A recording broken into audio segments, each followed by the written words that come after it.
एक गांव में एक आदमी रहता था जो बहुत बुढ़ा हो चुका था, जिस वजह से उसे कम दिखाई देता था और बहुत कमज़ोर हो गया था।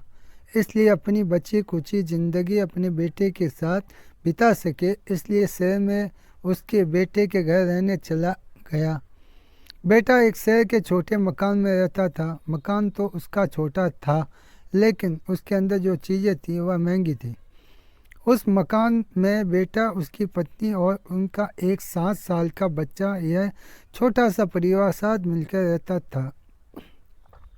बूढ़ा पिता के आने से उनके परिवार का एक सदस्य और बढ़ गया। यह पूरा परिवार रोज़ सुबह शाम खाने की टेबल साथ में खाना खाया करते। बूढ़ा पिता अपनी कमजोरी के चलते हमेशा खाने की चीज़ें नीचे गिराता रहता। कई बार कांच के बर्तन भी टूट जाया करते थे। कुछ दिन तक वो बहू और बेटे ने यह सब सहन किया, लेकिन बाद में वह दोनों बुढ़े की ऐसी हरकतों से चिढ़ने लगे। एक दिन बेटे ने कहा कि ऐसा कब तक चलेगा, हमें कुछ करना पड़ेगा। उसकी पत्नी भी इस बात से सहमत हुई। अगले दिन बेटा कहीं से एक पुराना मेज लेके आया और घर के एक कोने में उसे लगा दिया और अपने पिताजी से कहा कि आप यहीं पर बैठ कर खाना खा लिया कीजिए। उन्होंने एक लकड़ी का बर्तन भी बनवाया, जिससे वे अपने बुढ़े बाप को खाना देने लगे।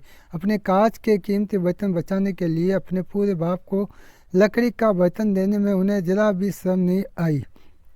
अब खाने का समय जब जब होता तो बूढ़ा बाप एक कोने में बैठ कर खाता और बाकी का परिवार खाने की टेबल पर खाना खाया करता।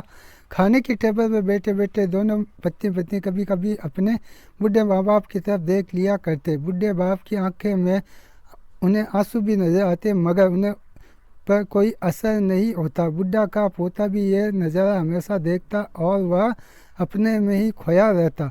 एक दिन जब पति पत्नी कोने की टेबल पर बैठ कर खाना खा रहे थे, तब उनका बच्चा जमीन पर बैठ कर कुछ कर रहा था।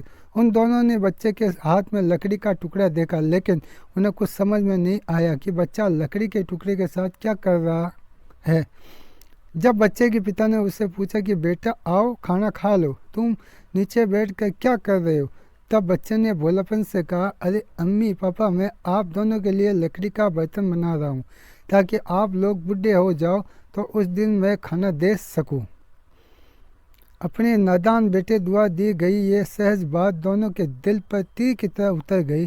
दोनों एक दूसरे का चेहरा देखने लगे। बिना कुछ कहे ही दोनों की आंखों में पानी आ गया और उन्हें अपने भविष्य की किताब अपने आप सामने खुलती हुई नजर आई। उन्हें समझ में ज़्यादा देर नहीं लगी कि अब उन्हें आगे क्या करना पड़ेगा। अगले दिन कमरे के कोने से वह पुराना मेज हट गया और अब बूढ़ा पिता और बाकी का परिवार साथ में मिलकर फिर से खाने खाने लगे। बूढ़े की कमजोरी की वजह से हो रही गलतियां भी अब किसी को नहीं बुरी लगती थी।